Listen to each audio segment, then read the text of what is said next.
My name is Michael Dupree, and I'll never forget the summer of 1985. It was the summer my dad Victor dragged me to Lake Pontchartrain in Louisiana. He said it was supposed to be a bonding trip, but I knew better. He was chasing his next big wildlife photo, and I was just along for the ride. The rain started before we even got there. It poured non-stop, like the sky was angry. By the time we pulled into the campground, everything was soaked. The cypress trees looked like skeletons rising out of the flooded swamp, and the lake itself stretched far beyond its usual boundaries.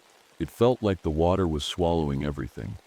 Dad parked our old GMC motorhome, his pride and joy on a patch of high ground near the edge of the lake.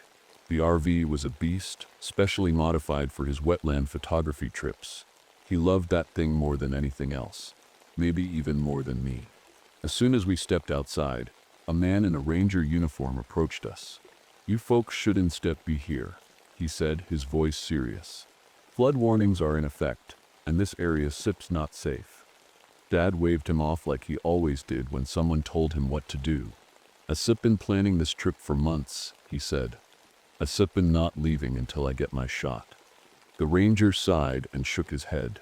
"Suit yourself," he muttered before walking away. I watched him go, wishing I could follow him out of there.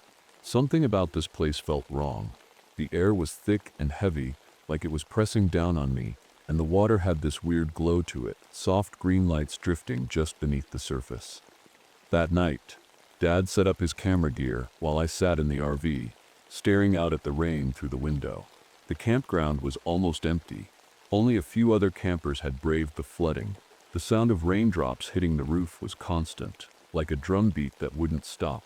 Around midnight, I saw something strange, a flicker of light moving under the water near our campsite. At first, I thought it might be lightning reflecting off the lake, but then it moved again, slower this time, like it was alive. "Dad?" I called out nervously. "There's something out there." He grabbed his camera and rushed outside without hesitation. "Probably just some fish," he said over his shoulder as he snapped photo after photo in the rain. I stayed inside watching him through the window until he finally came back soaked to the bone but grinning like he'd won a prize.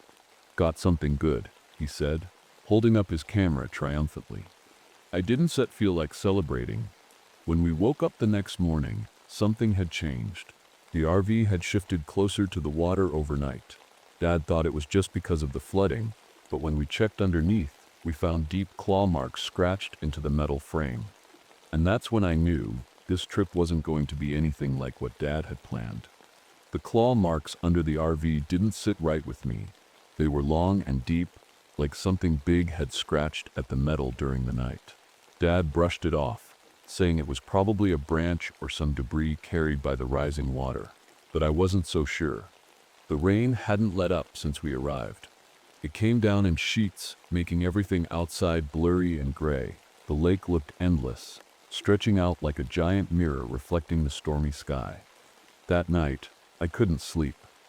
I kept thinking about those lights I'd seen under the water and the claw marks on the RV. I stayed by the window, staring out at the campsite while Dad snored away in his bunk. Around midnight, I saw them again. The lights, they were faint, glowing green, and they moved slowly beneath the surface of the water. At first, there were just one or two, but then more appeared, spreading out like fireflies in the dark. I felt a chill run down my spine. What kind of fish glowed like that? "Dad," I whispered, shaking his shoulder to wake him up. "They stir back, the lights." He groaned and sat up, rubbing his eyes. "What lights?" "The ones in the water," I said, pointing out the window. He grabbed his camera without hesitation and stepped outside into the rain. "Stay here," he told me before closing the door behind him. I watched from inside as he walked toward the edge of the lake, his camera clicking away in the dark. The lights seemed to move closer to him, circling just beneath the surface like they were curious about him too. Then something strange happened. The RV shifted again. It wasn't much, just a slight tilt to one side, but enough to make me lose my balance for a second. The ground underneath us was soft from all the rain, but this felt different, like something had pushed us from below. "Dad." I yelled through the window, but he didn't hear me over the sound of the storm. When he finally came back inside, he was soaked but smiling like he'd struck gold.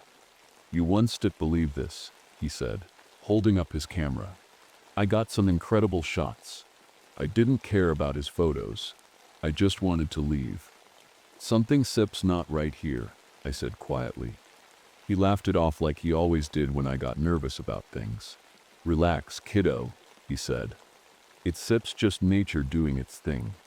But later that night, after Dad had fallen back asleep, I heard something outside, scratching sounds coming from underneath the RV. I froze in place, my heart pounding in my chest as I strained to listen.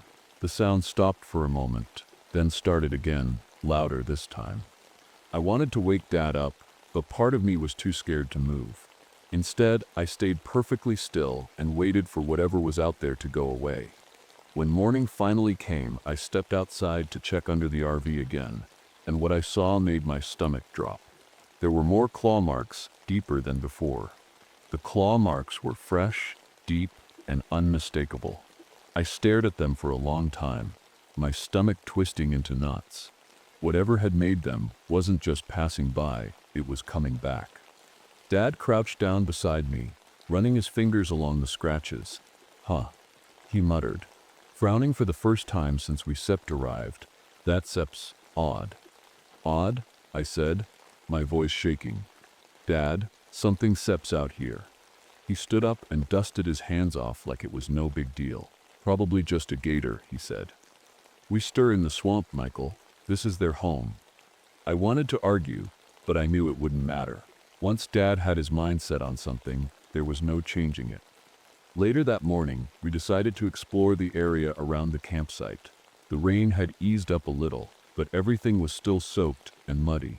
The cypress trees loomed overhead, their roots twisting out of the water like claws. The air smelled damp and earthy, with a hint of something sour I couldn't quite place.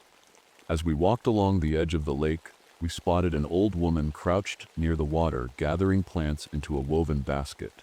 She wore a faded dress and a wide-brimmed hat that barely kept the rain off her shoulders.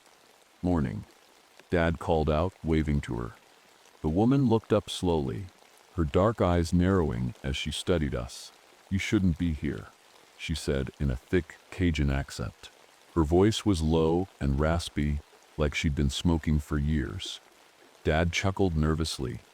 "That's what the ranger said too." She shook her head and stood up, clutching her basket tightly. "This ain't Sept about no flood," she said. "It's Sept's the season of the Rougarou." "The what now?" Dad asked, tilting his head like he hadn't heard her right. "The Rougarou," she repeated, her voice dropping to a whisper. "The swamp beast. It comes when the waters rise, when the rain don't stop." I felt a shiver run down my spine as she spoke. There was something about the way she said it, like she wasn't just telling a story but warning us about something real. "Come on," Dad said with a laugh, brushing it off like he always did with things he didn't believe in. "That Sep's just an old legend." The woman didn't laugh with him. Instead, she stepped closer and pointed a bony finger at him. "You think it's Sep's just a story?" she hissed. "You see soon enough." With that, she turned and walked away, disappearing into the trees before we could say anything else. I looked at Dad, hoping he'd take her seriously for once, but he just shrugged and kept walking. A little while later, we stumbled upon another group of people, a man and a young woman working on a small boat tied to one of the cypress trees. The man wore thick glasses and had a notebook tucked under his arm, while the woman looked about my age and was busy scooping water samples into jars. "Hello there," Dad called out cheerfully. The man looked up from his notes and smiled politely. "You must be campers," he said as we approached. "Something like that," Dad replied. "I'm Victor Dupree, wildlife photographer, and this is my son, Michael." Dr. Philip Leland," the man said, shaking Dad Sep's hand. "This is my daughter, Cassie." Cassie glanced at me briefly before going back to her work without saying anything. "What brings you out here in this weather?" Dad asked. "We are studying the algae blooms in the lake," Dr. Leland explained. "There's been some unusual activity lately, bioluminescence, where there shouldn't be any." I perked up at that word, bioluminescence. Was that what I'd seen in the water last night? The glowing lights? You've seen it too? I blurted out before I could stop myself. Dr. Leland raised an eyebrow at me, while Cassie finally looked up from her jars. The glowing under the water, I added quickly.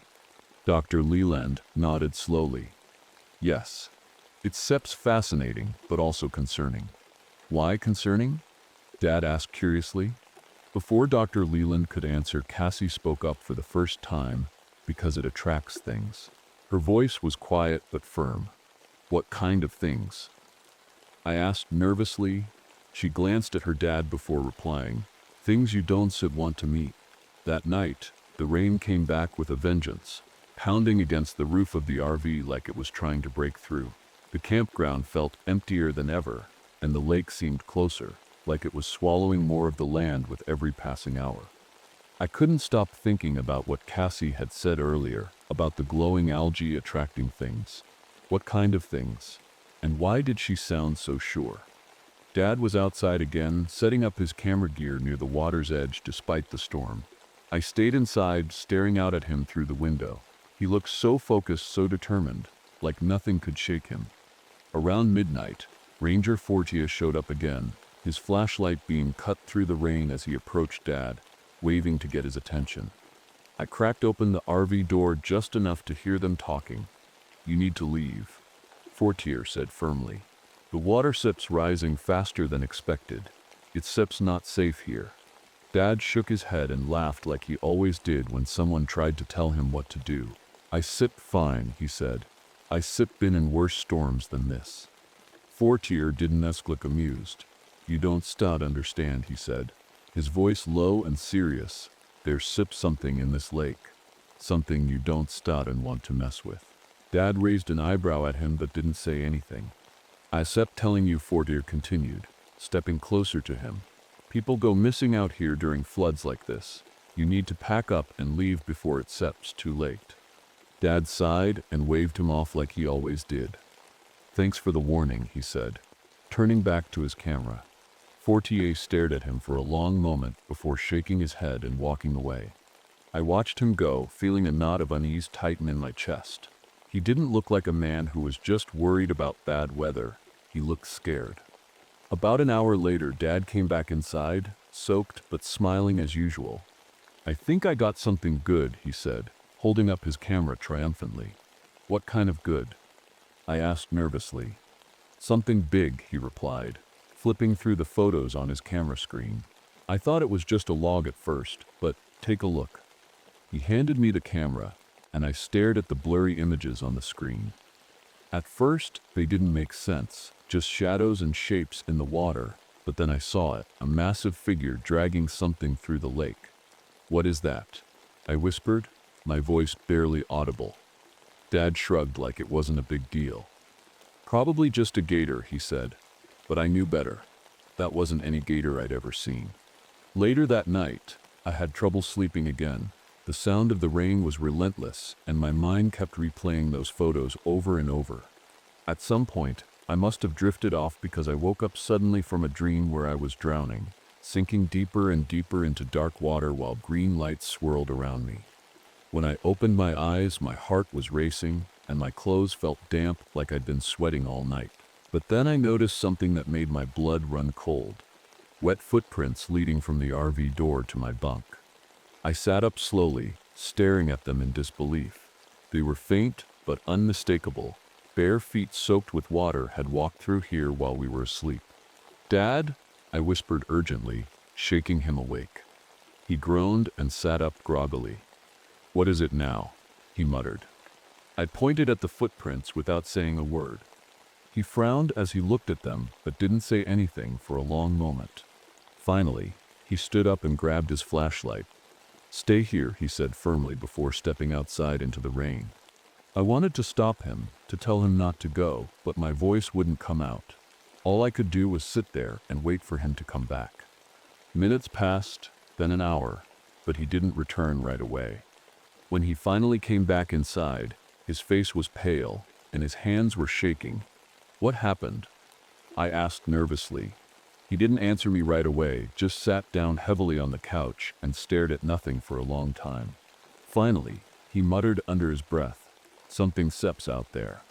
The next morning, the rain had slowed to a drizzle, but the air still felt heavy, like the storm wasn't done with us yet.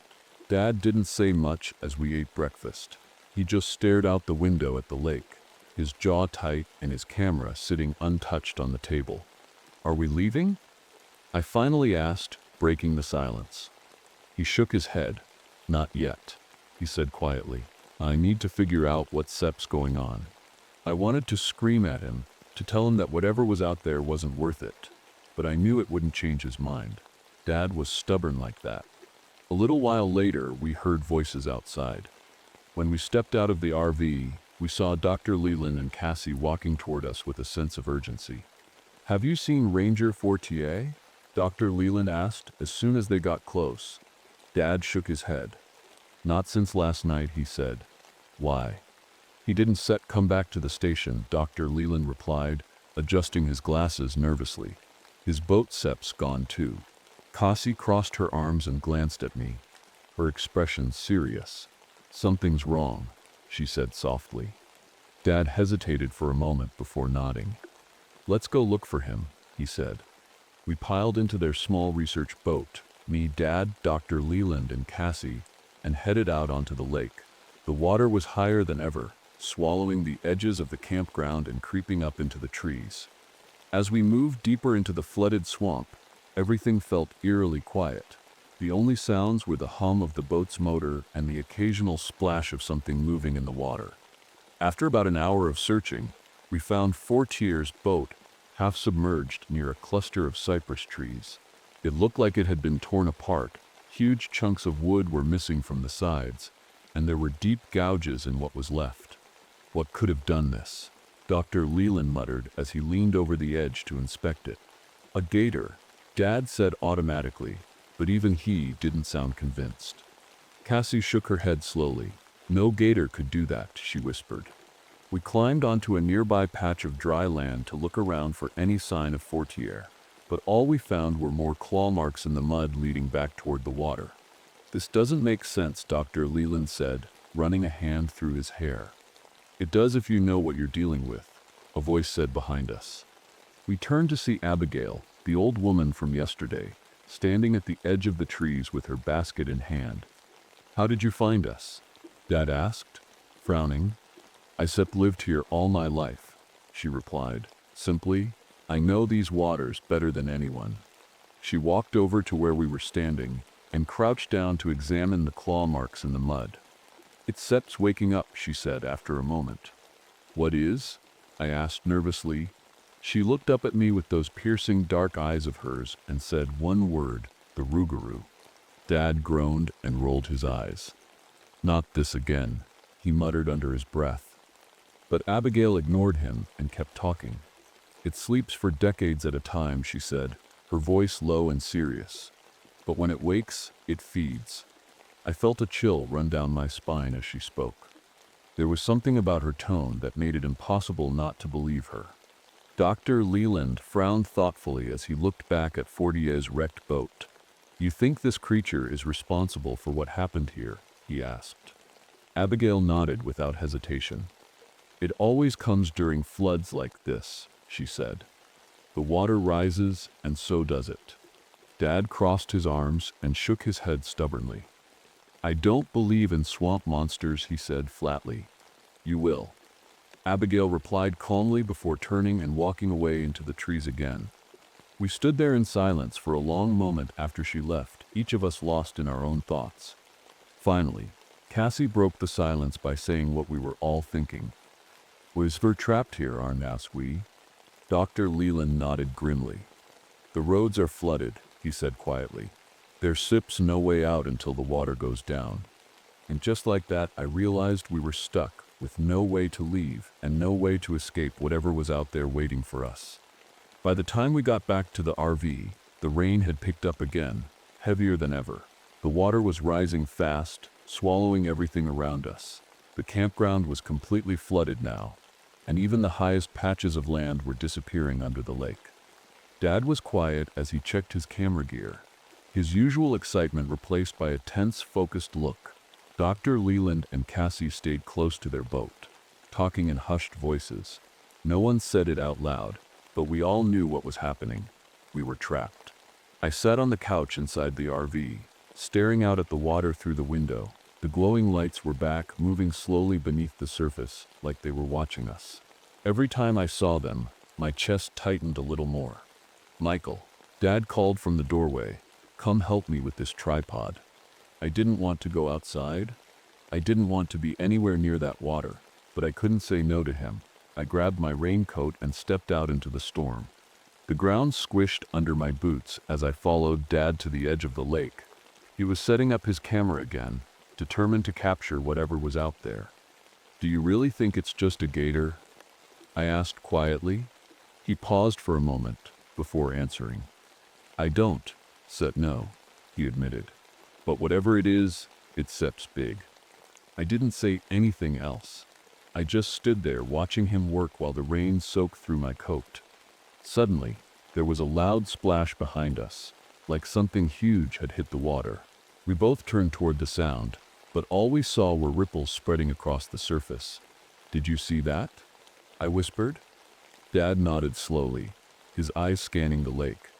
Before he could say anything else, Dr. Leland and Cassie ran up to us, their faces pale. "It seeps here," Cassie said breathlessly. "What seeps here?" Dad asked. "The Rougarou," she replied. "It seeps watching us." Dr. Leland pointed toward their boat with urgency in his voice. "We need to get inside now." We didn't argue. We ran back to the RV as fast as we could and locked ourselves inside. For a while, everything was quiet except for the sound of rain pounding against the roof. But then we heard it, a low growl coming from somewhere outside.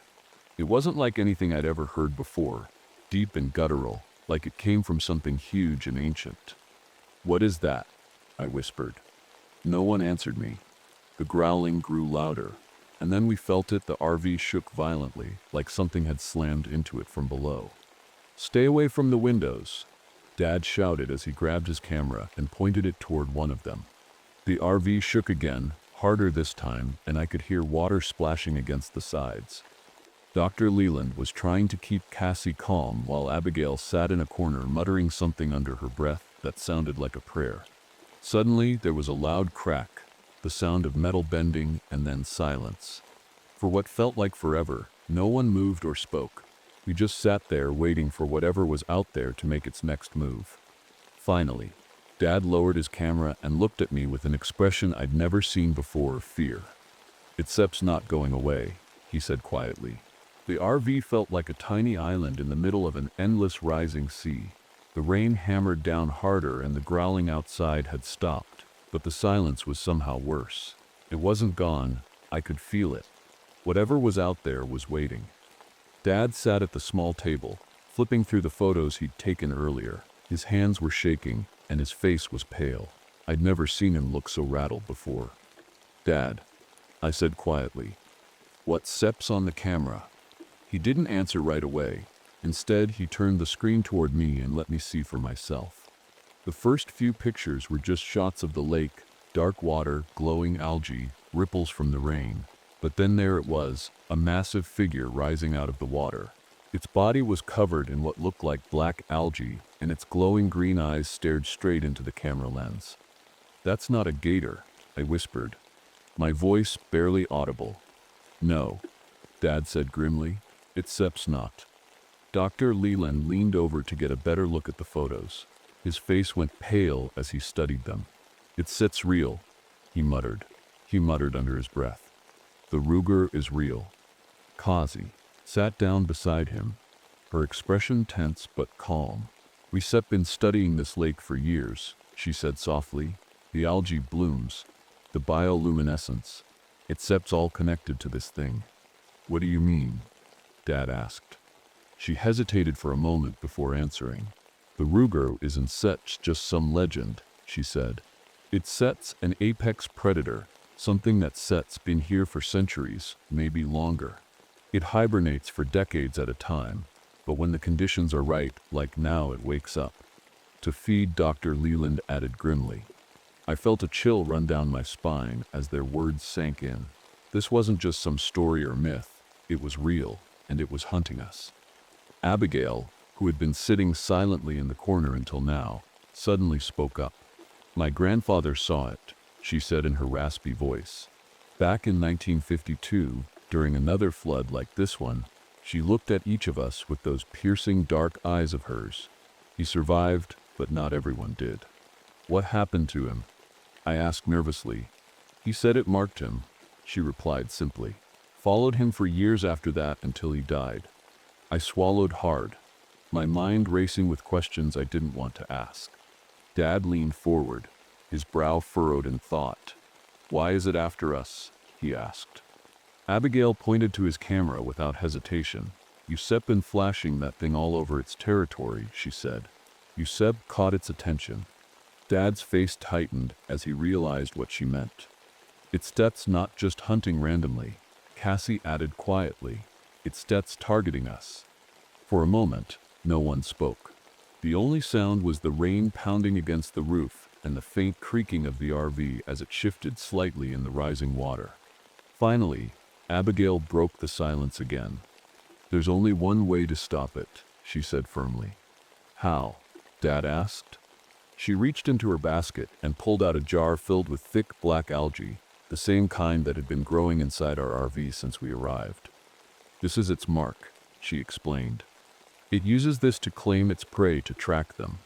I felt my stomach drop as I remembered seeing that algae growing inside our RV when we first arrived, and how it kept coming back no matter how many times we cleaned it.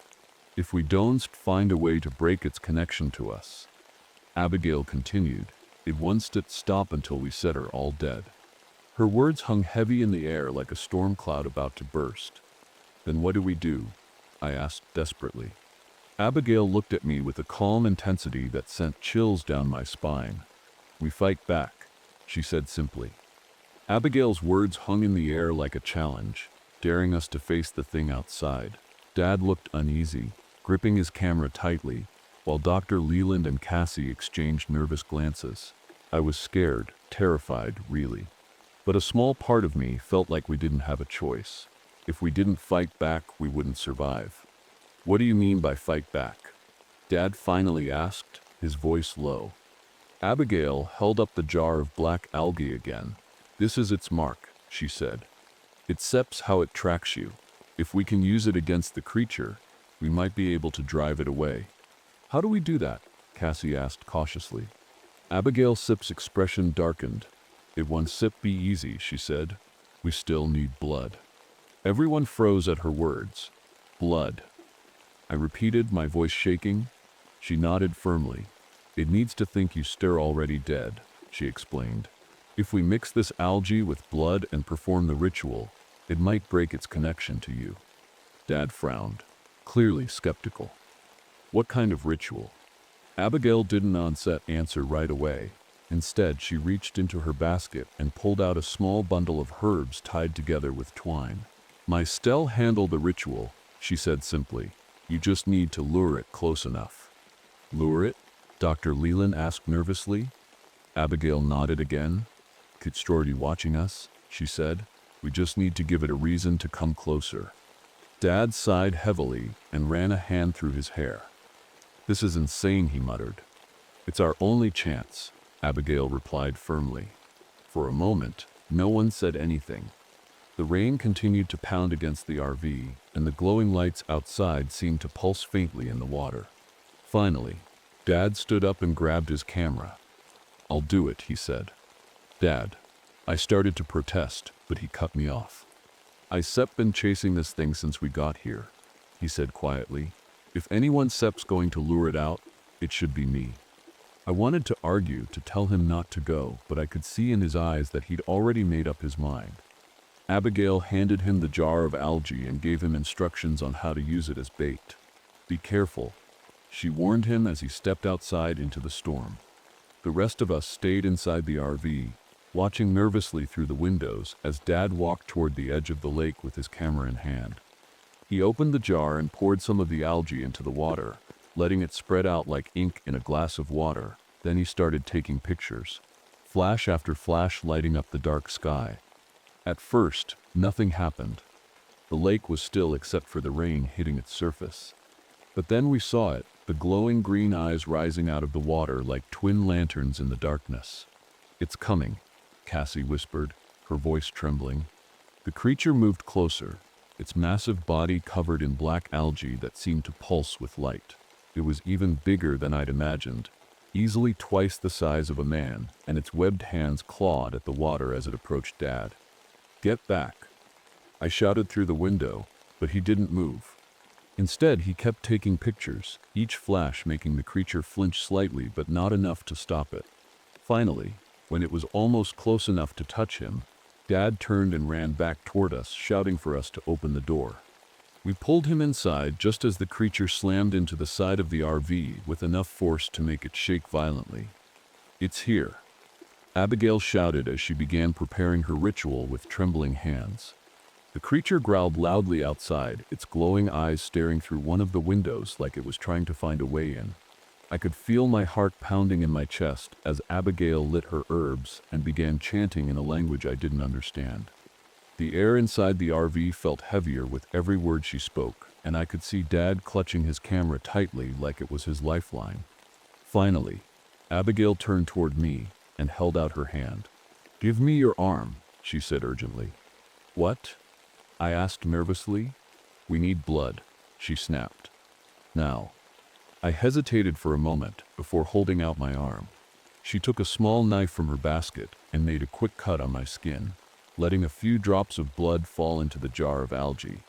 The mixture turned dark red instantly, and Abigail began chanting even louder as she smeared some of it onto one of the windows facing the creature outside. The rougarou roared loudly when it saw the mark on the window, its glowing eyes narrowing angrily as it clawed at the RV again. "It's working," Cassie shouted over the noise. But then something unexpected happened. The creature stopped attacking and stared at us silently for a long moment before sinking back into the water without a trace.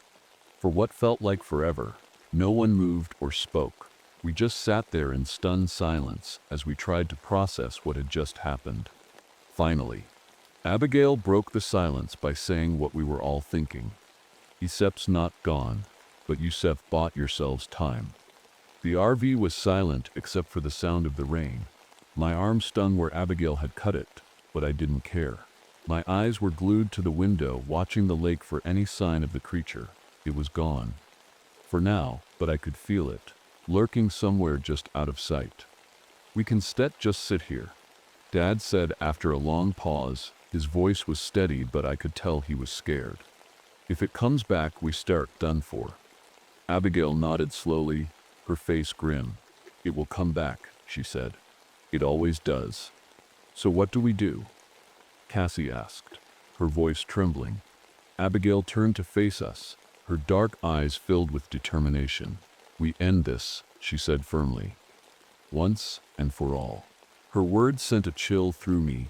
I didn't know what she meant, but I could tell by the look on her face that it wasn't going to be easy. "What do you mean?"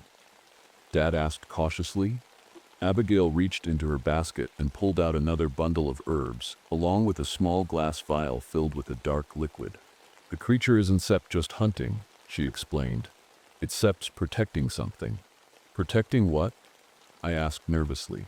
She hesitated for a moment before answering. "Its nest."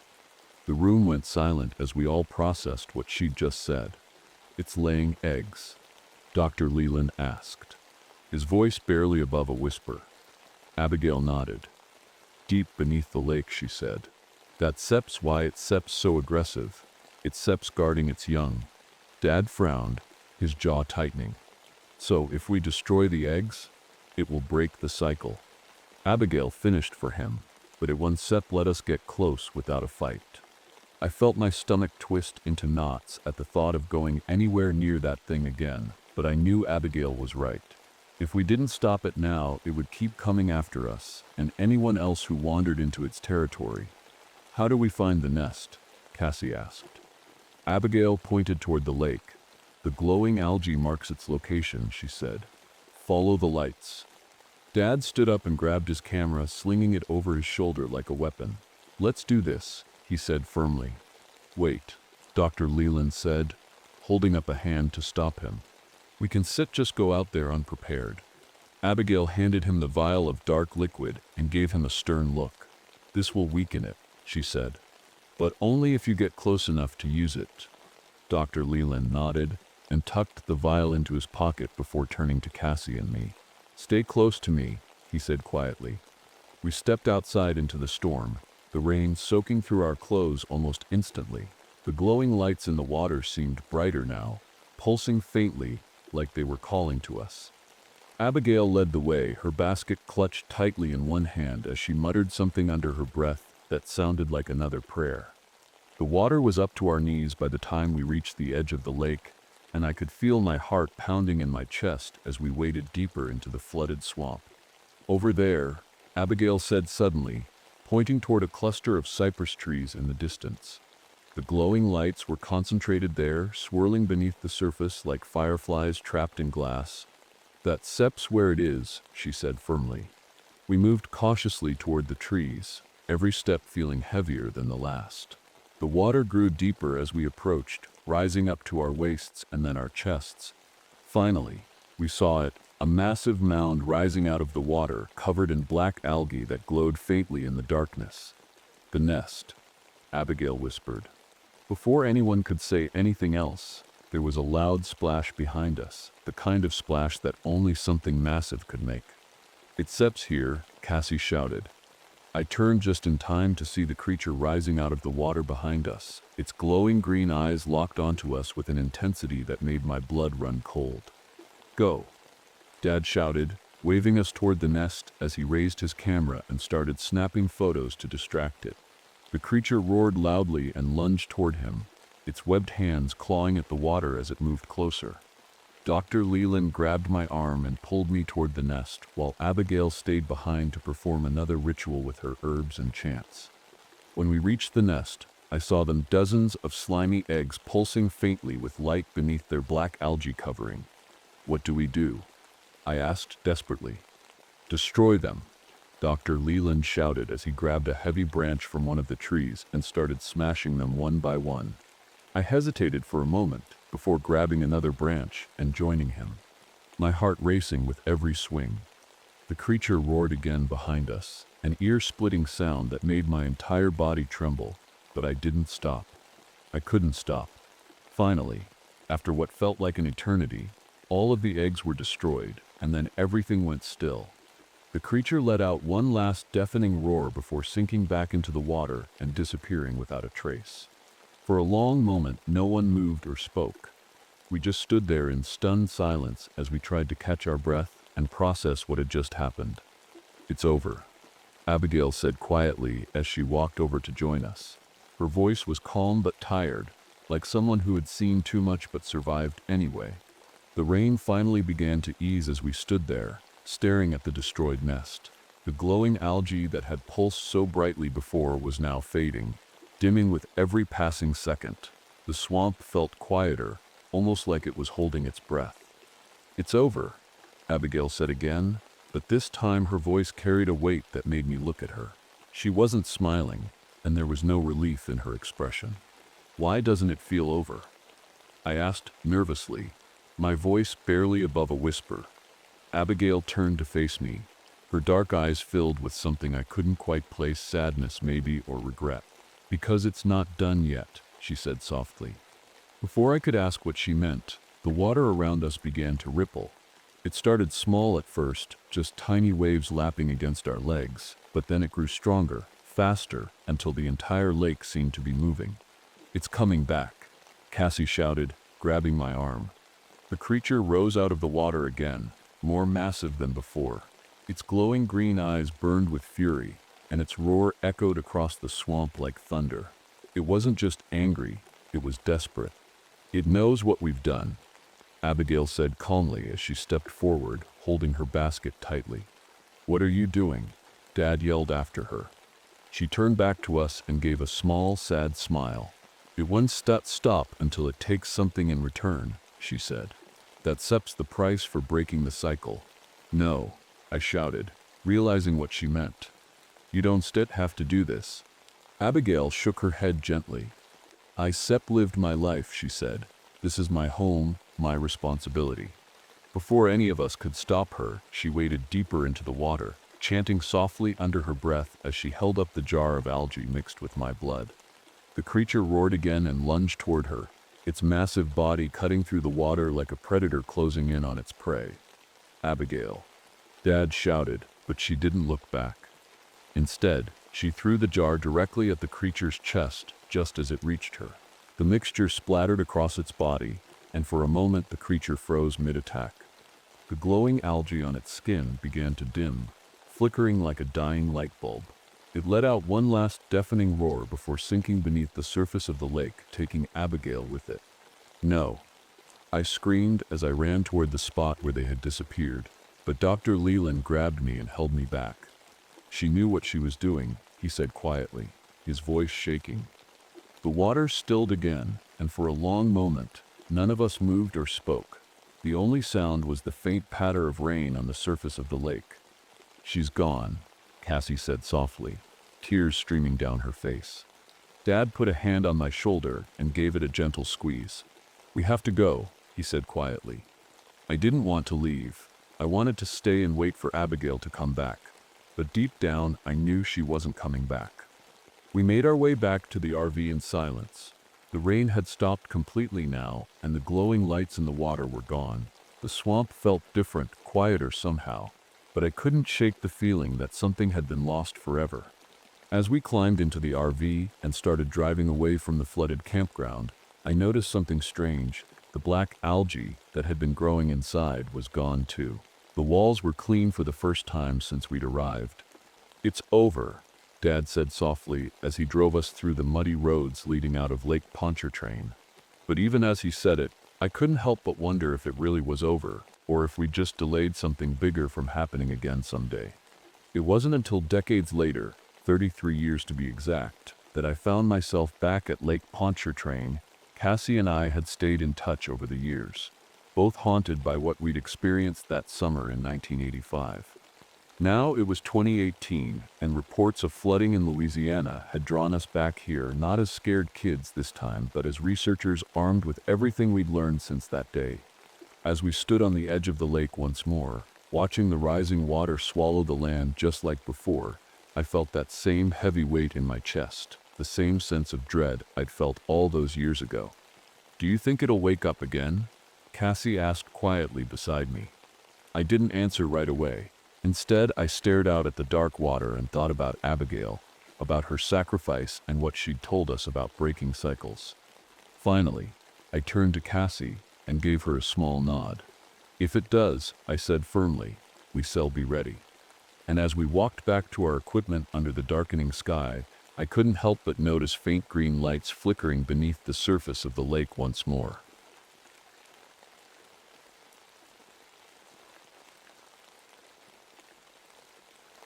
My name is Marcus Finch. I'm a biologist, and for the past few months I've been trying to find some peace after losing my wife. She passed away unexpectedly, and since then it's been just me and my daughter Eliza. She's 16, rebellious and angry at the world. Angry at me mostly. I thought this camping trip to the Boundary Waters in northern Minnesota might help us reconnect.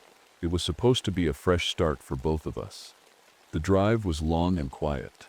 Eliza barely said a word, staring out the window with her headphones on. We finally arrived at the campsite in the late afternoon. The place was beautiful.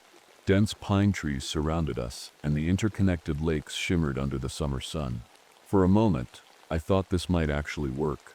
The weather was perfect, and the air smelled like pine needles and fresh water. We parked our RV, a beat-up 1969 Winnebago Brave I'd bought at an auction a few weeks ago, near the edge of the forest. It wasn't much to look at, but it had everything we needed. Beds, a small kitchen, and enough space for two people who didn't really want to talk to each other. As we unpacked, I noticed something strange. Some of the trees around our campsite had deep claw marks on them, long scratches that didn't look like they were made by any animal I could think of. Eliza pointed them out too, but shrugged it off like it didn't matter. "Probably just bears," I said, trying to sound confident. She rolled her eyes. "Yeah, sure. Bears climb trees like that." I didn't argue. Instead, I suggested we check out the campground store to grab some supplies before settling in for the night. That's where we met Walter Simmons and his wife Donna.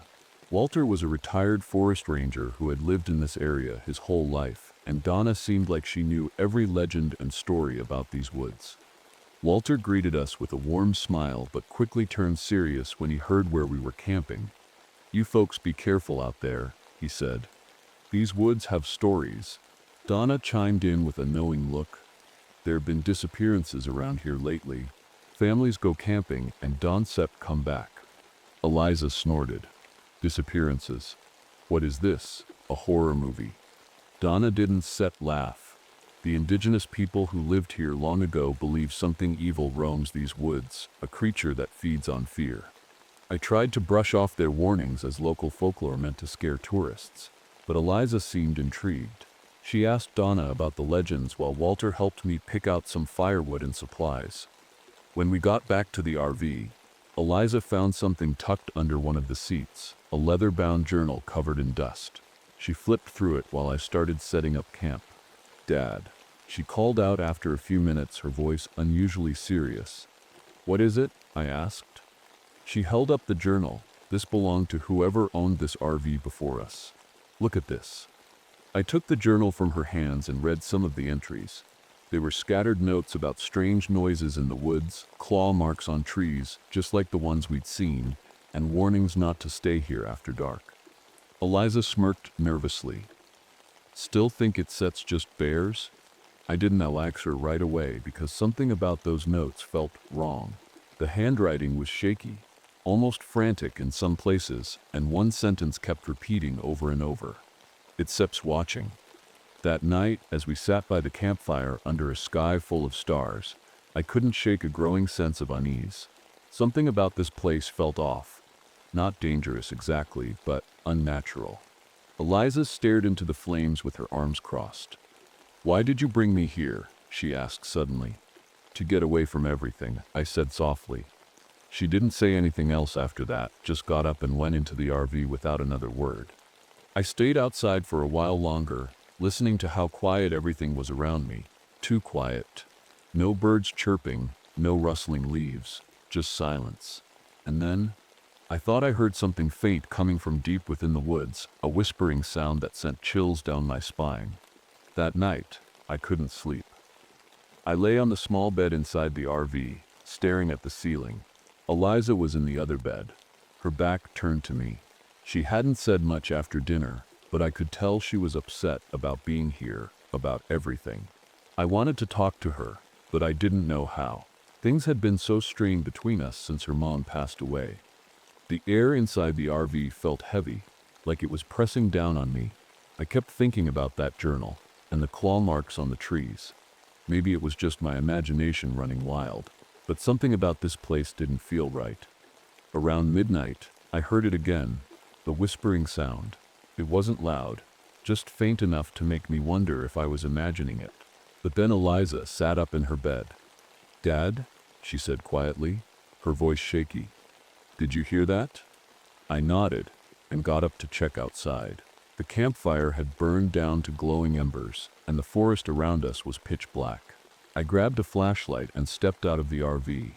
The beam of light cut through the darkness, but it didn't make me feel any safer.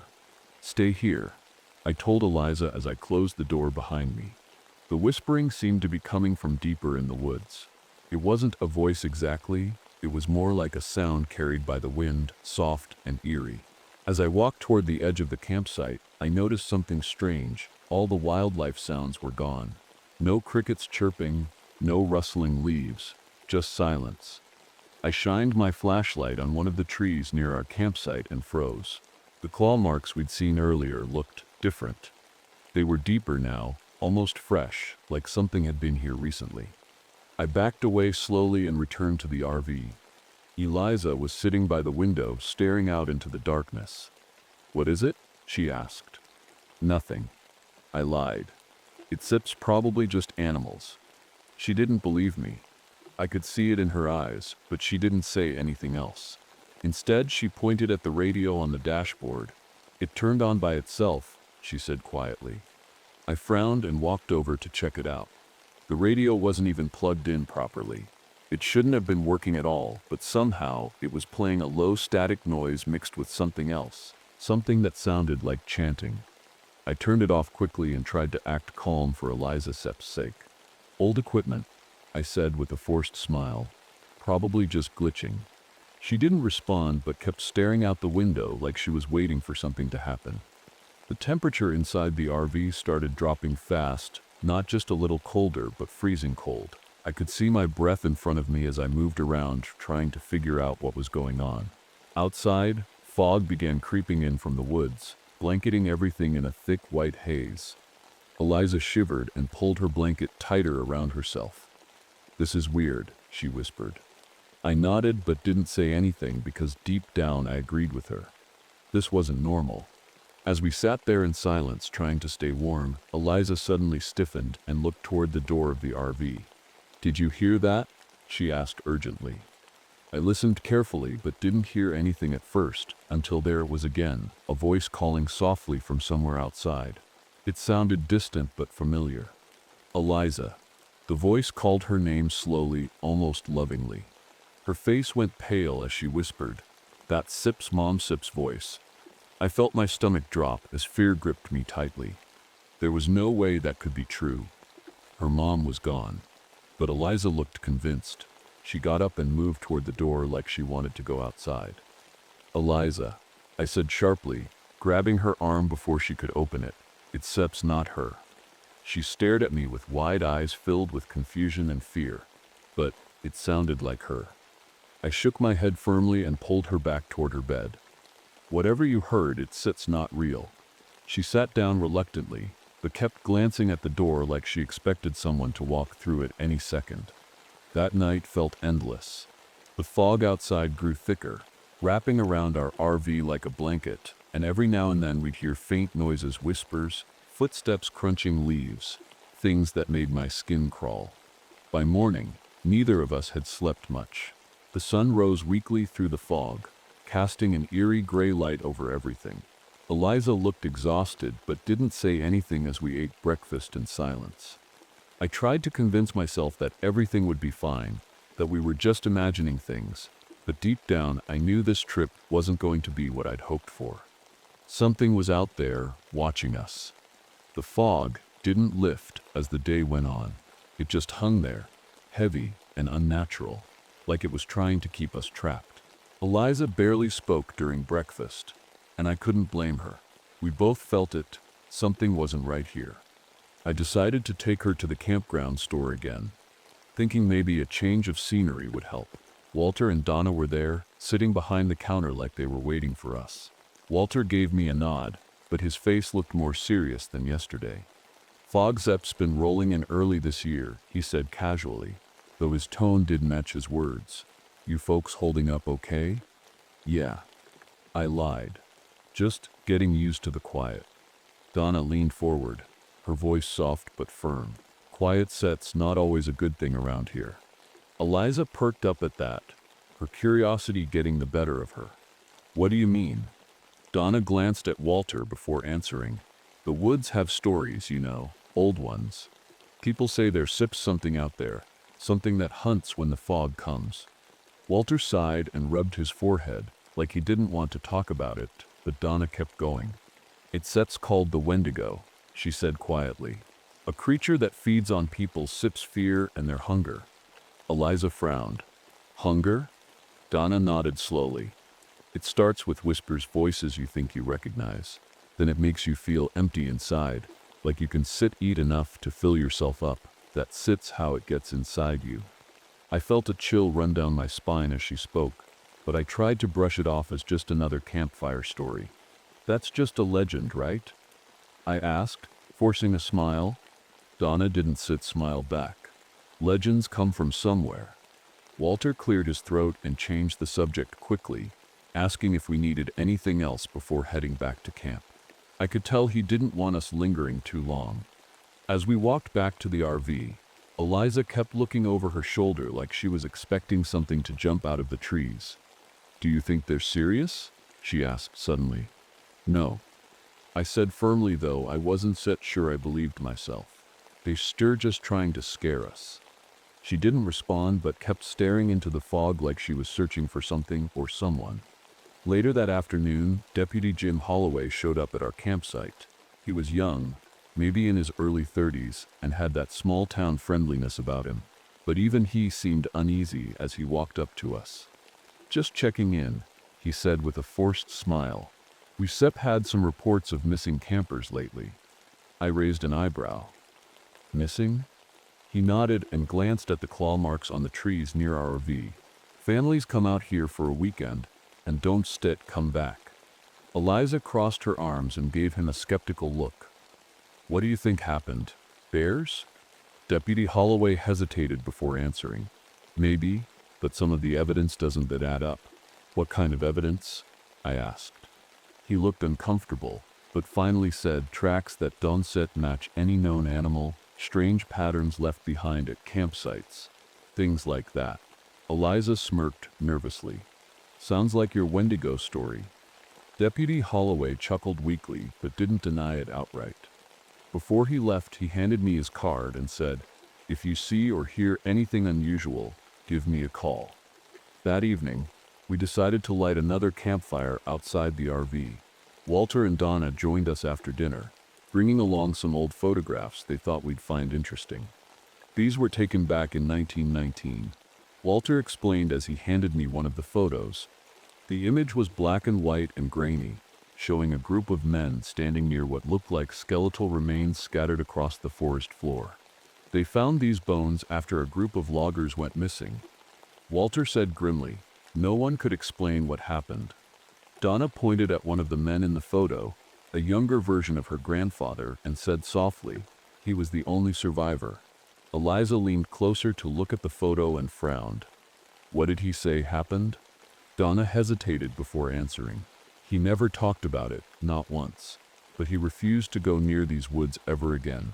The fire crackled loudly as we all sat in silence for a moment, letting Donna's words sink in. Later that night, as we climbed into the RV to sleep, Eliza whispered something that made my stomach turn.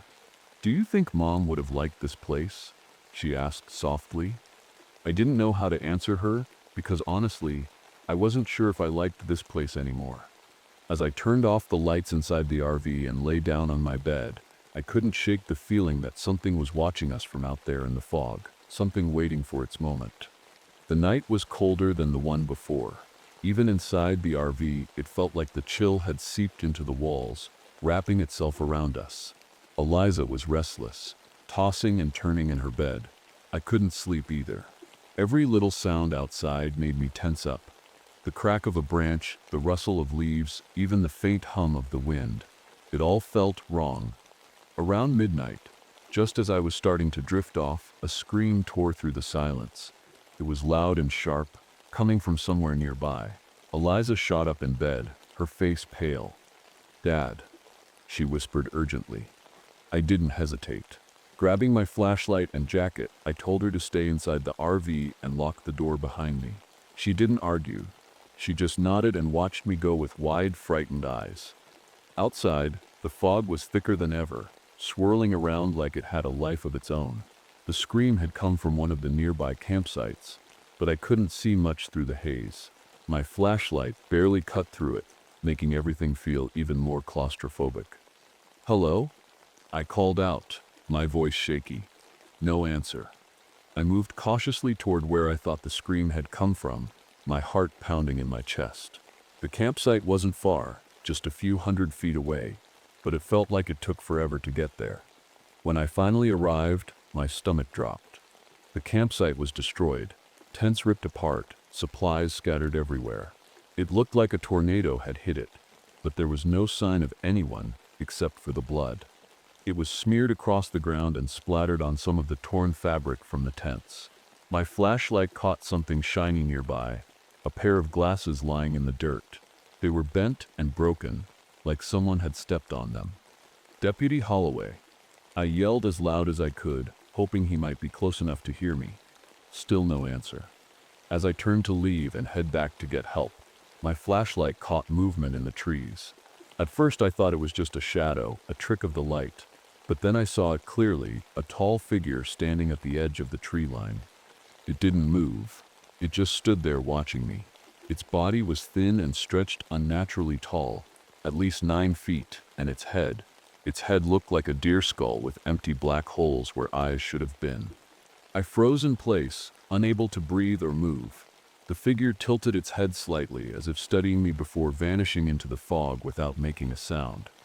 I ran back to the RV as fast as I could, my heart racing so hard it felt like it might burst out of my chest. When I got there, Eliza unlocked the door and let me in immediately. "What happened?" she asked, her voice trembling.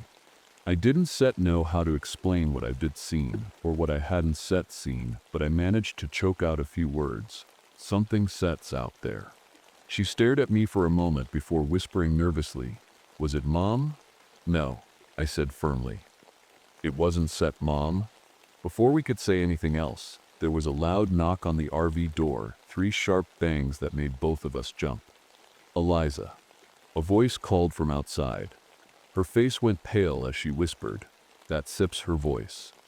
I shook my head and grabbed her arm tightly before she could move toward the door. "It's Dets, not her," I said again. "Stay back." The knocking stopped abruptly but was replaced by something worse, a low scratching sound coming from all around us. It sounded like nails dragging across metal, like something was circling the RV. Eliza pressed herself against me as we both stared at the door, waiting for whatever was outside to make its next move. But after a few minutes, everything went quiet again. No knocking, no scratching, just silence. We stayed awake for hours after that, too scared to sleep or even close our eyes.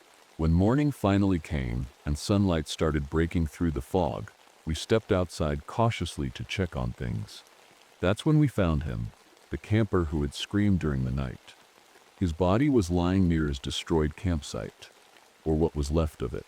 Most of him had been eaten, his chest torn open and his limbs twisted unnaturally, and his face frozen in an expression of pure terror.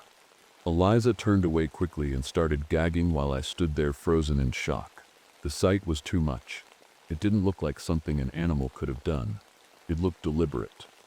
Deputy Holloway arrived shortly after we called him on Walter Sip's radio system at his cabin store. Our phones still didn't work. He took one look at the scene and muttered under his breath, "Not again." "What do you mean, not again?" I asked him angrily. He hesitated before answering quietly.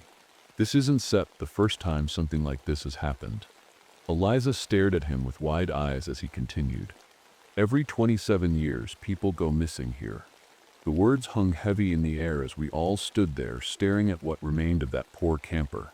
And that's when I realized this trip wasn't just about reconnecting with Eliza anymore. It was about surviving whatever was out there watching us. After the discovery of the camper's body, things changed. The air felt heavier, colder, and the fog seemed thicker than ever. Even the sunlight couldn't break through it. Eliza was quiet as we walked back to the RV with Deputy Holloway. I could tell she was scared, but she was trying to hide it. I didn't blame her. I was scared too. Deputy Holloway stayed with us for a while, pacing around the campsite like he was trying to make sense of everything. He kept glancing at the claw marks on the trees and the ground near the RV, his face tense. "This isn't normal," he muttered under his breath. "What exactly is happening here?" I asked him, my voice sharper than I intended. "You said this has happened before. What aren't you telling us?" He hesitated before answering. "There's something about this place, something people don't talk about. Every 27 years, people go missing. Campers, hikers, families, and no one ever finds them." Eliza looked up at him, her face pale. "Why 27 years? Holloway shook his head. "I don't know, but there's a pattern and it always starts with the fog." I felt my stomach twist as his words sank in. 27 years, that journal Eliza had found in the RV mentioned cycles too, warnings not to stay here after dark. Donna and Walter came by later that afternoon, bringing food and supplies to help us stay calm. Donna sat down beside Eliza and started talking softly, her voice steady but serious. "You need to understand what you're dealing with," she said gently. This isn't Sep just some animal or accident. It's Sep something much older. Eliza frowned. The Wendigo? Donna nodded slowly. It's Sep's not just a story, it's Sep's real. My grandfather survived an encounter with it back in 1919. He never talked about what happened, but he told me one thing. It feeds on people's Sep's fear and hunger. Hunger, I repeated, remembering what she'd said before. She looked at Eliza carefully before answering. It starts with whispers, voices you think you recognize, and then you feel empty inside like nothing can satisfy your hunger. Eliza shifted uncomfortably in her seat, but didn't say anything. Walter joined us and handed me a stack of old newspaper clippings he'd kept over the years. They were yellowed and fragile but still readable, detailing strange disappearances in the area every 27 years. Families vanish without a trace, Walter said grimly. Sometimes they find remains, sometimes they don't set. One article caught my attention. It was about a researcher who had gone missing back in 1946 while studying indigenous legends in this area. The photo showed a man standing next to an RV, the same model as ours. That's Sep's RV? I said quietly. Walter nodded. It belonged to him before it went up for auction years later. I felt a chill run down my spine as I realized we were driving around in something connected to this cycle of disappearances, something tied to whatever was out there in the woods. As night fell again, Eliza started acting strange. She complained about feeling hungry even though we'd just eaten dinner, and her skin looked paler than usual. I don't feel right, she whispered as she sat by the window staring into the fog. I tried to comfort her, but she pulled away from me like she didn't want to be touched. Donna noticed and pulled me aside quietly. It's starting, she said softly. What Sep's starting? I asked sharply. She glanced at Eliza before answering, her voice low and serious. The Wendigo is choosing her, it wants her as its next vessel. I stared at her in disbelief, my heart racing. What are you talking about? Donna explained quickly. Every 27 years it needs a new host, someone young and vulnerable who sips grieving or angry enough for it to take hold. I felt sick as I looked back at Eliza sitting by the window, her eyes distant and unfocused. What do we do? I asked desperately. Donna hesitated before answering. There's Sep's a ritual that can slow it down, buy us some time, but at one Sep stop it completely.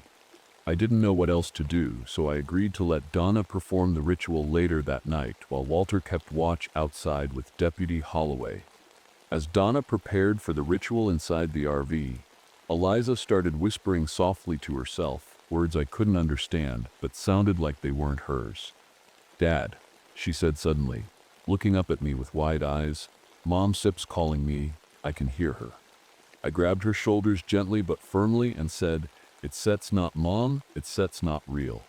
She stared at me for a moment before turning away again, tears streaming down her face. That night felt endless. The fog wrapped around us tighter than ever, and every now and then we heard faint noises outside, footsteps crunching leaves, whispers carried by the wind. Things that made my skin crawl. As Donna finished preparing for the ritual, she looked at me with a serious expression and said, Whatever happens tonight, Don Sep let her leave this RV. I nodded silently as fear gripped me tightly, because deep down I knew this was just the beginning. The fog was everywhere now, so thick it felt like we were trapped inside a cloud. Even with the RV's headlights on, I couldn't see more than a few feet ahead. It was like the forest had swallowed us whole, cutting us off from the rest of the world. The air was freezing cold, and the silence outside was deafening. Inside the RV, Donna was setting up for the ritual. She had laid out candles and a small bowl filled with herbs and powders I didn't recognize. Walter stood outside, pacing nervously with his flashlight, while Deputy Holloway checked the perimeter with his radio. Eliza sat by the window, her face pale and her hands trembling slightly. I feel weird, she whispered, not looking at me. I knelt beside her, trying to keep my voice calm even though my heart was racing. What do you mean? She shook her head slowly. I Sep's so hungry, but it Sep's not just that. It feels like something Sep's pulling me. Like I Sep's not myself. Her words sent a chill down my spine. Donna had warned me about this. The Wendigo's possession didn't happen all at once. It was slow, creeping in little by little until there was nothing left of the person it chose. "Stay with me," I said firmly, gripping her hand. She nodded weakly but didn't say anything else. Outside, Walter called out suddenly, his voice sharp and panicked. "Something Sep's moving out here." I jumped up and opened the RV door to see what was going on. Walter's flashlight beam was darting around wildly as he tried to follow something in the fog. "Walter," I yelled, "get back here." But before he could respond, there was a loud crash like something heavy had slammed into him, and then silence.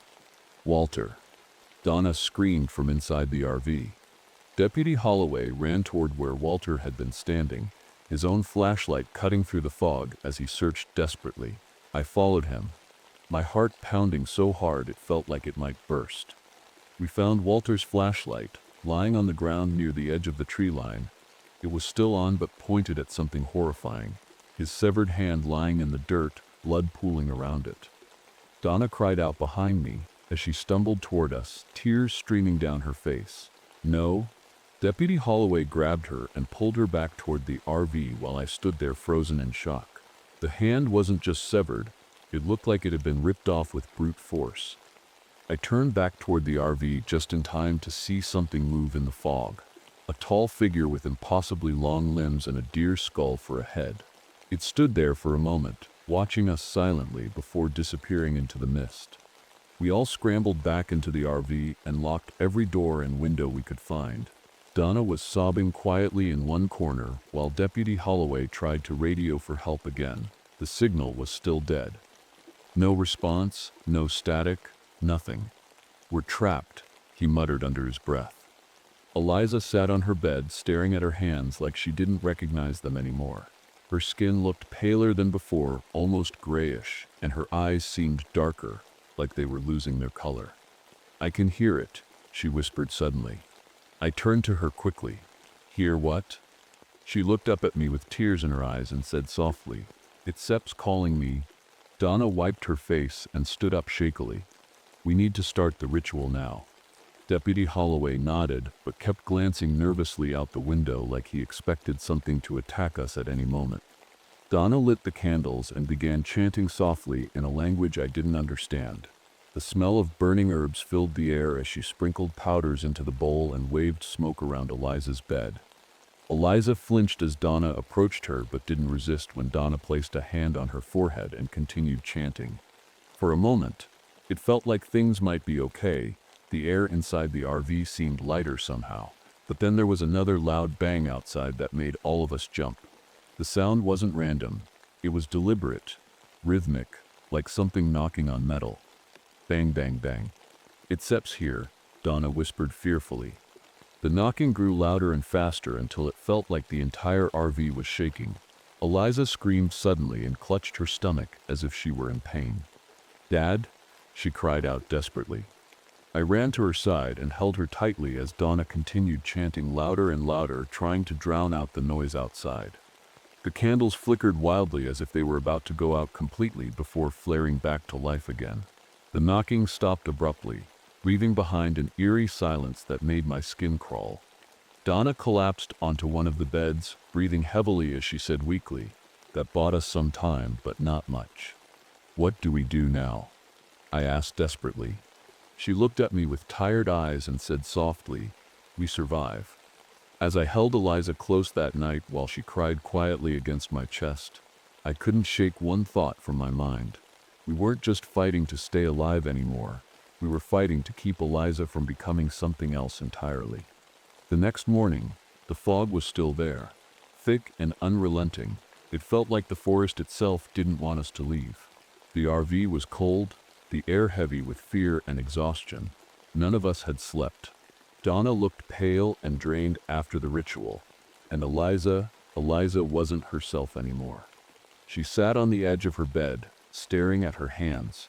Her skin was even paler now, almost gray, and her eyes had taken on a strange, unnatural hue, like a faint yellow creeping into the whites. She wouldn't eat, no matter how much I tried to get her to take even a bite of food. "I'm not hungry for that," she whispered at one point. Her voice distant. I didn't ask what she meant. I wasn't sure I wanted to know. Deputy Holloway paced back and forth inside the RV, muttering to himself. We can stay here, he said finally. We need to move. Sitting here is just making us sitting ducks. How? I asked him sharply.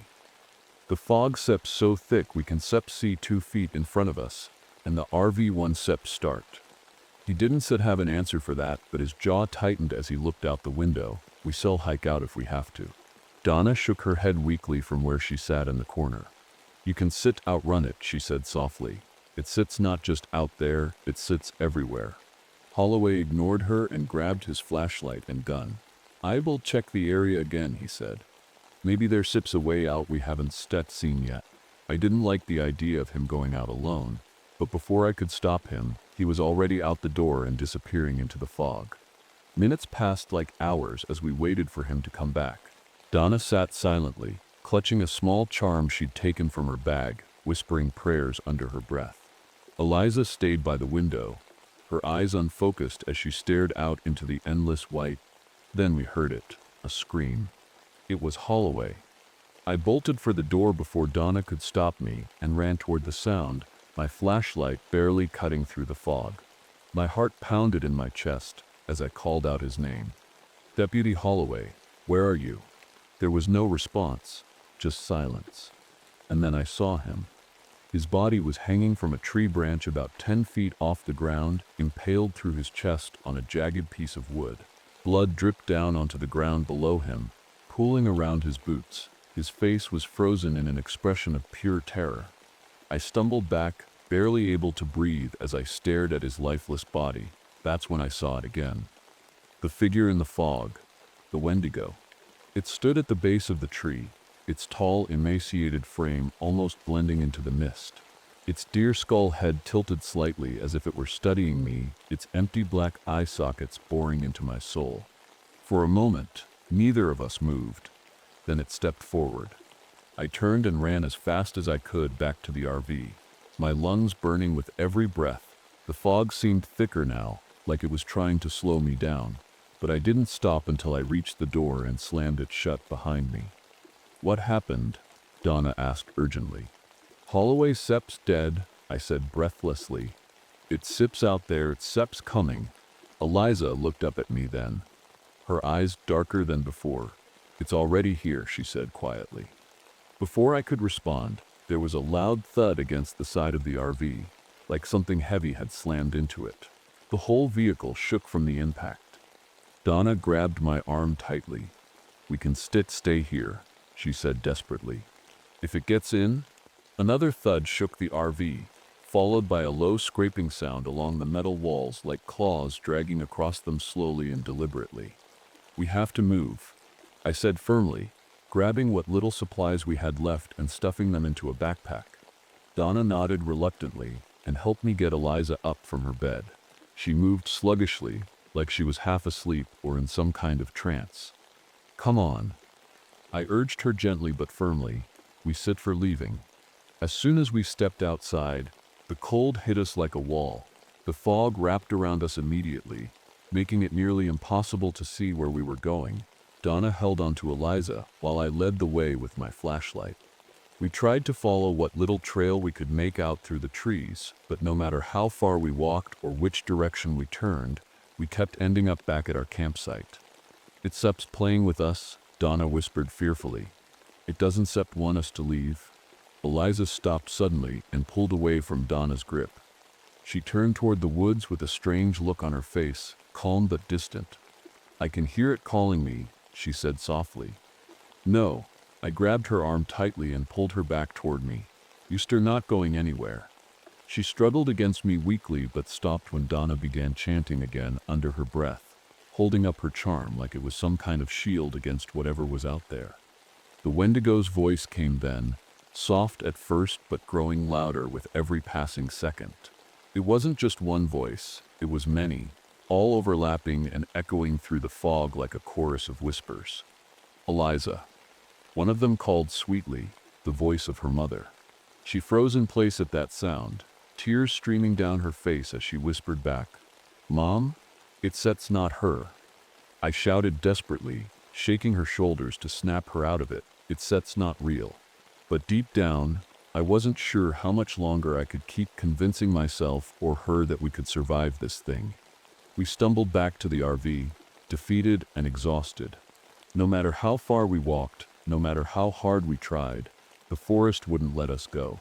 It was like the fog was alive, twisting the paths and leading us in circles. The Wendigo wasn't just hunting us, it was trapping us, keeping us here on purpose. Inside the RV, Donna sat down heavily, her hands shaking as she clutched her charm. Eliza curled up on her bed, her face buried in her knees. She hadn't said much since we'd heard the voices in the woods, but I could tell she was struggling to hold herself together.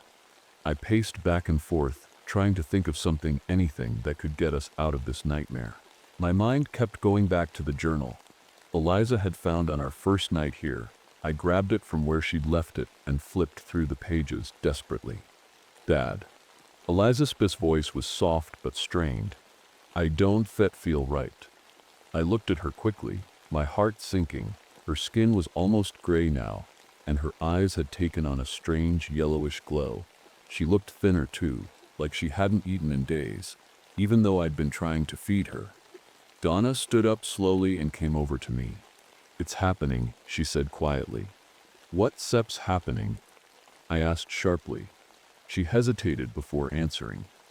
"The Wendigo is taking her." I stared at her in disbelief. "What are you talking about?" "She sits still here, she sits still herself." Donna shook her head sadly. "Not for long. It doesn't happen all at once. It's slow, like a sickness spreading through her." Eliza looked up at me then, tears streaming down her face. "Dad," I'm scared. I knelt beside her and held her tightly, trying to keep my voice steady, even though I felt like I was falling apart inside. "I once let it take you," I said firmly. "I promise." Donna took a deep breath and began explaining what she knew about the creature, the Wendigo. "It needs a new host every 27 years, she said softly. "Someone young, someone vulnerable, someone grieving." Her words hit me like a punch to the gut. Eliza fit all of those descriptions perfectly. She was still mourning her mom, angry at the world, and fragile in ways I hadn't fully understood until now. The RV, Donna continued, was owned by someone who figured out how to fight it, how to hurt it. I frowned and looked at her closely. "What do you mean?" She pointed at the journal in my hands. "Whoever wrote that figured out that the Wendigo can be wounded, but only during certain times." I flipped through the journal again until I found what she was talking about, a page filled with frantic notes about meteor showers and cycles of energy. "The meteor shower," Donna said firmly. "It peaks tonight, that sips when its power is weakest." My heart raced as I read more of the notes. The previous owner had created something, a weapon, using materials from the forest that could harm the Wendigo. "It's still here," Donna said quietly. "In this RV." I started searching frantically through every drawer and cabinet until I found it, a small wooden box tucked away under one of the seats. Inside was a crude spear made from silver-tipped wood and wrapped in symbols carved into its surface. "This is it," Donna said softly as she ran her fingers over the carvings. "This can hurt it, but only if you strike during its weakest moment." Eliza watched us silently from her bed, her breathing shallow and uneven. "Will this stop it completely?" I asked desperately. Donna shook her head slowly. "No, but it still buys us time to get out of here before it takes her completely." As night fell again, we prepared ourselves for what was coming. Donna lit more candles and began chanting softly under her breath, while I held on to the spear tightly, trying to steady my nerves. Eliza sat quietly by the window, staring out into the fog with an expression that broke my heart. She looked lost, like she wasn't sure who she was anymore. "Dad," she whispered suddenly. I turned to her quickly. "What is it?" She looked at me with tears in her glowing yellow eyes and said softly, "If it takes me, don't let me hurt anyone." Her words hit me harder than anything else had so far, because deep down I knew she meant them. The fog outside grew thicker as midnight approached, wrapping around the RV like a living thing. The voices came again, soft whispers carried by the wind, but this time they were louder, closer. Eliza. One of them called sweetly, the voice of her mother again. Donna grabbed my arm tightly and said urgently, "It's Stets coming." I held onto the spear tightly as fear gripped me harder than ever before, because this time there was no running away. The RV shook violently as something slammed into it from the outside. The candles Donna had lit flickered wildly, their light barely holding back the darkness that seemed to creep in through every crack and corner. Eliza clutched her knees to her chest, rocking slightly, her breath shallow and uneven. Donna stood near her, chanting softly, clutching her charm like it was the only thing keeping us alive. I held the spear tightly in my hands. My palms slick with sweat, my heart was pounding so hard I thought it might burst. The Wendigo was here. I could feel it. Its presence was suffocating, like a weight pressing down on all of us. Another slam rocked the RV, this time harder than before. The metal walls groaned under the pressure, and I could hear the sound of claws scraping against the outside. It wasn't just trying to scare us anymore, it was trying to get in. "Eliza." The voice came again, clear and soft, like it was right outside the door. It sounded exactly like her mother. Eliza's head snapped up, her glowing yellow eyes wide with recognition. "Mom?" she whispered. "No," I said sharply, stepping between her and the door. "It's Steps, not her." She looked at me with tears streaming down her face. "But it sounds like her. That's what it wants you to think," Donna said firmly, her voice steady despite the fear in her eyes. "It's not real, Eliza." Don Seps listened to it. The Wendigo slammed into the RV again, harder this time. The entire vehicle tilted slightly to one side, and I heard something crack near the back wall. "It's going to break through," Donna said urgently. I nodded and tightened my grip on the spear. "Stay with Eliza," I told her. "Don't let her leave this RV." Donna hesitated but finally nodded. She moved closer to Eliza, wrapping an arm around her protectively as she continued chanting under her breath. I took a deep breath and opened the door. The cold hit me immediately, biting into my skin like needles. The fog swirled around me, thick and heavy, making it hard to see more than a few feet ahead. But then I saw it, the Wendigo. It stood just beyond the edge of the light coming from the RV, its tall, emaciated frame barely visible through the mist. Its deer skull head tilted slightly as it watched me with those empty black sockets that seemed to pierce straight through me. For a moment, neither of us moved. Then it lunged. I barely had time to react as it came at me with impossible speed, its long limbs reaching out like claws. I stumbled backward and swung the spear wildly, managing to keep it at bay for a moment.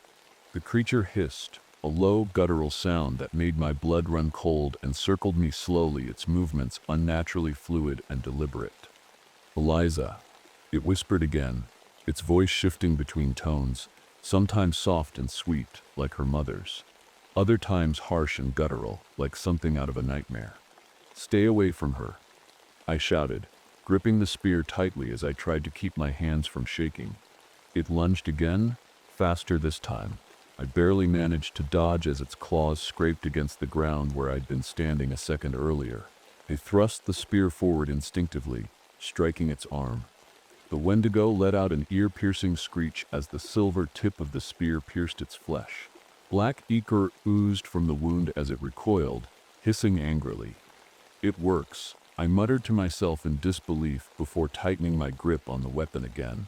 But the Wendigo wasn't done. It came at me again with even more fury this time. Its movements were erratic but terrifyingly fast, like a predator playing with its prey before going in for the kill. I swung the spear wildly, managing to keep it at bay for a few more seconds before it knocked me off balance with one of its long limbs. I fell hard onto my back, gasping for air as pain shot through my ribs. The creature loomed over me now, its empty sockets staring down at me as if deciding how best to end me. "Dad." Eliza's voice cut through the chaos suddenly. I turned my head just in time to see her standing in the doorway of the RV.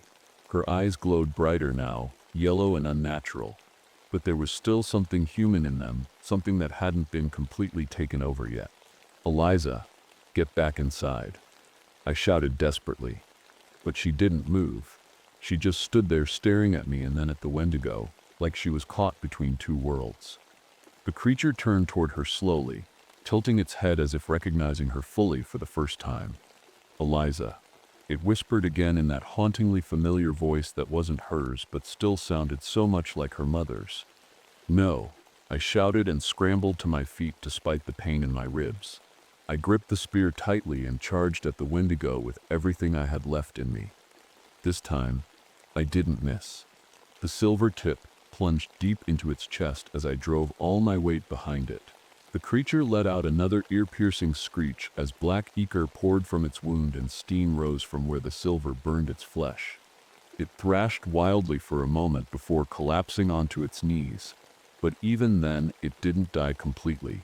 It just seemed weaker, slower, angrier. "Eliza," Donna shouted from inside. "Get back here now." Eliza hesitated for a moment longer before finally stepping back into the RV just as Donna pulled her inside and slammed the door shut behind them. I pulled the spear free from the Wendigo's chest and stumbled backward toward the RV as it struggled to stand again despite its injuries. "Dad." Eliza screamed from inside as Donna held onto her tightly. I knew then what I had to do. There was no running anymore. No hiding. Only one way to end this nightmare once and for all. I stood there, panting, the spear shaking in my hands as the Wendigo struggled to rise. It wasn't dead, but it was hurt. Its movements slower now, its hissing weaker. The fog swirled around it like it was alive, wrapping the creature in its eerie embrace. I knew this was my chance. The only chance I'd have to stop it. Inside the RV, Eliza was crying, her voice muffled by Donna's chants. I could hear her calling for me, begging me to come back inside, but I couldn't. Not yet. If I didn't end this now, it would take her. It would take all of us. The meteor shower was peaking above us, faint streaks of light cutting through the foggy sky. Donna had said this was when the Wendigo would be weakest, when its power would falter just enough for us to fight back. I gripped the spear tightly and stepped forward, forcing myself to ignore the fear clawing at my chest. The Wendigo turned its head toward me slowly, its empty black sockets staring into mine. It hissed softly, almost like it was laughing. "Eliza," it whispered again, its voice shifting between tones, sometimes soft and loving, other times guttural and monstrous. "You won't take her," I said firmly, my voice steadier than I felt. The creature lunged at me again, but this time I was ready. I dodged to the side and drove the spear into its side with all my strength. It screeched loudly, thrashing wildly as black ichor poured from the wound. I pulled the spear free and struck again, this time aiming for its skull. The silver tip hit its mark, cracking through bone and sending the creature stumbling backward. It let out one final, ear-piercing scream before collapsing onto the ground in a heap. For a moment, everything went silent. The fog stopped swirling, the air felt lighter, and I thought it was over. But then, it started moving again. The Wendigo's limbs twitched as it began to rise slowly from the ground. Its movements were jerky and unnatural, like a puppet being pulled by invisible strings. "No," I whispered in disbelief. It wasn't dead. It couldn't die. Donna had warned me that this thing couldn't be killed completely, that all we could do was weaken it enough to escape. I turned back toward the RV just as Eliza stepped out again. Her eyes were glowing brighter now, yellow and unnatural, but her expression was calm, too calm. "Dad," she said softly, her voice steady but distant. "Eliza, get back inside," I shouted desperately. She shook her head slowly and stepped closer to me. "It's okay," she said quietly. "I know what I have to do." "No," I said firmly, grabbing her arm tightly. "You're not going anywhere." She looked up at me with tears streaming down her face and said softly, "If we don't stop it now, it'll come back." I stared at her in disbelief as she pulled away from me gently and walked toward the RV. Before I could stop her, she climbed into the driver's seat and started the engine. The RV roared to life despite being dead for days. "Eliza," "What are you doing?" I shouted as I ran after her. She looked at me through the window with a sad smile and said softly, "Trust me." Before I could say anything else, she slammed on the gas pedal and drove straight toward the lake at full speed. The Wendigo screeched loudly behind us as it tried to follow, but Eliza didn't stop. She didn't even hesitate. The RV hit the water hard, sending waves crashing around us as it began sinking quickly into the lake's depths. Inside, Donna screamed as she clutched onto Eliza tightly while chanting louder than ever before. The Wendigo stopped at the edge of the lake, hissing angrily as steam rose from its body. It couldn't follow us into the water, not while Donna's chants were still holding it back. "Eliza!" I screamed desperately as I stood on the shore watching helplessly. The RV sank deeper into the lake until only its headlights were visible beneath the surface, and then those disappeared too. For a moment, everything went silent again. The fog lifted slightly, revealing faint streaks of light from the meteor shower above us, and then it was gone. The Wendigo vanished into thin air along with all traces of its presence.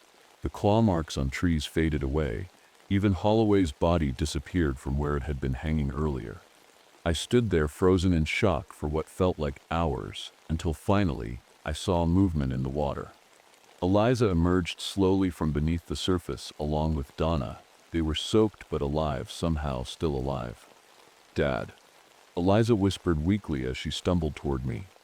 I ran to her and held her tightly in my arms, tears streaming down my face as relief washed over me like a wave. She was still herself, still human. And for now, we were safe. Years later, a new family arrived at a renovated campground near Boundary Waters, a father, mother, and their young daughter excited for a weekend getaway. They parked their vintage RV near a quiet lake surrounded by pine trees, unaware of what had happened there years before. Inside one of the drawers of their RV, they found an old leather-bound journal covered in dust with one sentence written over and over. "It stops watching.